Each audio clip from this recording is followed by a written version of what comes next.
and saying, all right, we have a new country. We're going to start again. How are we going to govern it? Is it a little bit like, if you like, the way the Americans did it when they left Britain after their revolution? Like, they kept some things that were good in British law and governance, but in other respects, they started again. Say, well, how should we do this?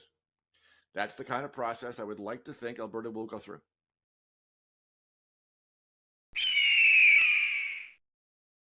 Hey everybody, PJ here. In today's video, we'll be watching a recent conversation from the YouTube channel of journalist Harrison Faulker, where he interviews constitutional law professor Bruce Pardy from Queen's University. Professor Pardy is an outspoken supporter of Alberta independence and has even written a potential declaration of independence for the people of Alberta, where he uses the American Declaration of Independence as a base for the Alberta document. I provide commentary on the most important parts of the interview, having to do with the desire for separation, the growing support behind it, and the attacks from those who oppose it. Let's watch. Professor, thank you for joining me. And first, can you explain why you felt compelled to publish that statement and support Alberta separatism? So I was recently at a town hall in Alberta talking about independence and whether or not they should choose to go through with it. And I put it to them this way. I said, imagine that we are in an alternate universe, and that in this alternate universe, Alberta has always been an independent country since its inception. And this Alberta is a free country, like an actually free country. It has a small and limited government. People have property rights that they can use in the way that they wish. It has a genuine rule of law. It has low or non-existent taxes. It has no red tape. It has equal rules for everybody, and so on and so forth. It's an actually free country. And because it has freedom, it is also prosperous because it has resources and has been able to use those resources and sell them to the world. And in this alternate universe, imagine that the neighboring country, Canada, comes to make an offer. And the offer is, please join us. Please join the country. And Alberta would say, okay, well, what's on offer? What kind of a country are you? And the answer, if it's honest, would be, well, we call ourselves a capitalist country, but we're not really. We're actually a progressive, managed socialist country. We will give you jurisdiction in the Constitution over your natural resources, but then we will interfere with them all the way along and try to prevent you from developing and selling them. And to the extent that you succeed anyway, we will tax your people and send the money elsewhere around the country. And in the meantime, we will tell your citizens, in the same way we tell ours now, how to behave and what to think and what to say and how to use pronouns and all those kinds of things. We are a managed country, and if you join us, you will be managed too. Now, what is the proper response to this invitation? How should Alberta respond to the invitation? I don't think the proper answer is, obviously, it's not yes, and it's not even maybe we'll think about it. And I don't think it's even no. I think the proper answer to this invitation is, are you out of your mind? And if, in that scenario, Alberta would not join Canada, then the question that arises is, if you wouldn't join, then why would you stay? Let's imagine for a minute that Alberta wasn't already a part of Canada, and today's federal government came knocking, offering the same deal Alberta currently has. Let's see, your wealth gets taken away through equalization, your industries get kneecapped by ideological climate policies, and oh yeah, your political voice is drowned out by Ontario and Quebec in every single election. You think Albertans would say yes to that? More like hell no, are you crazy? That kind of offer wouldn't fly anywhere, never mind in a proud, self-reliant province. So if Alberta wouldn't join Canada under these terms today, why on earth should it stay under them? It's quite unlikely that a referendum would pass. And so and then even further that the federal government would recognize that referendum to begin with. So is this more of an effort of trying to raise awareness about the issues that are affecting Albertans and to try to bring these issues to the attention of federal politicians than it is to actually separate from Canada? No. Now, I don't know whether it will actually happen or not. Nobody does. But no, this is for me and for the people that I've spoken to who are in Alberta. This is not a negotiating tactic. This is a real thing. Now, whether or not they get the numbers high enough remains to be seen. But I think it is an assumption or a hope or a wishful thinking on the part of people in central Canada that it is exactly as you've described. Like, this is not really a real thing. This is just a way to get a better deal.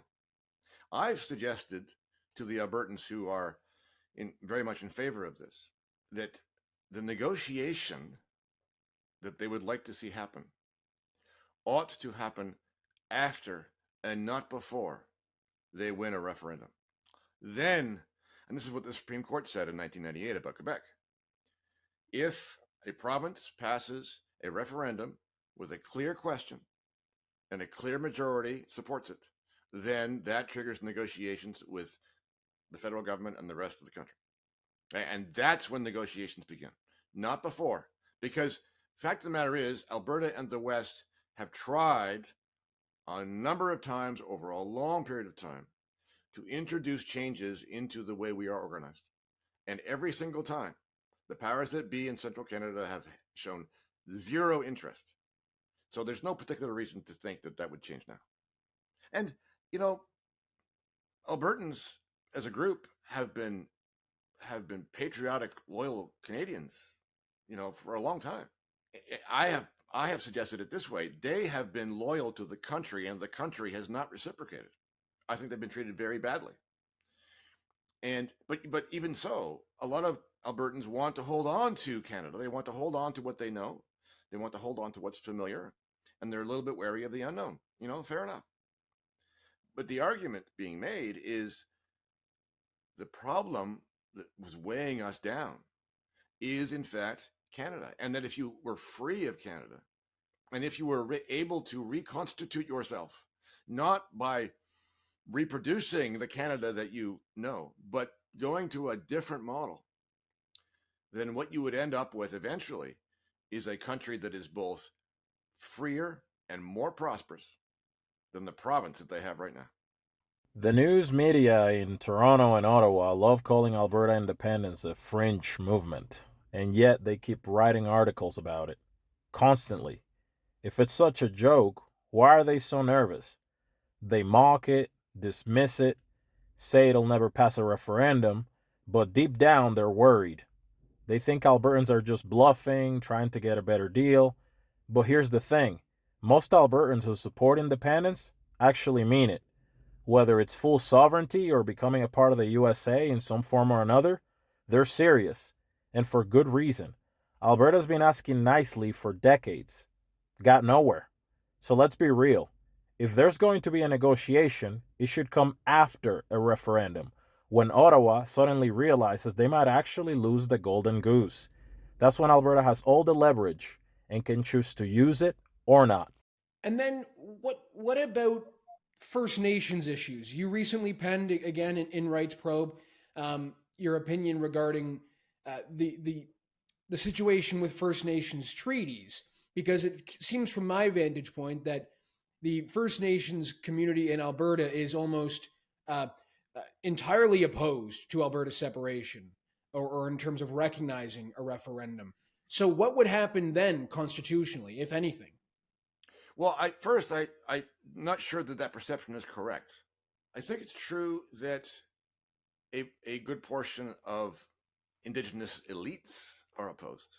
That the people on the top of the hierarchy have expressed concerns. But I have spoken to and heard from a lot of Indigenous people who are not of that opinion at all. And so, like everything else, this is one of the questions that's going to be up in the air. So when you are separating from the country that you belong to, you're separating not just from the country, but from the established order of the country. In other words, at least in theory, you are wiping the table and saying, all right, we have a new country. We're going to start again. How are we going to govern it? It's a little bit like, if you like, the way the Americans did it when they left Britain after their revolution.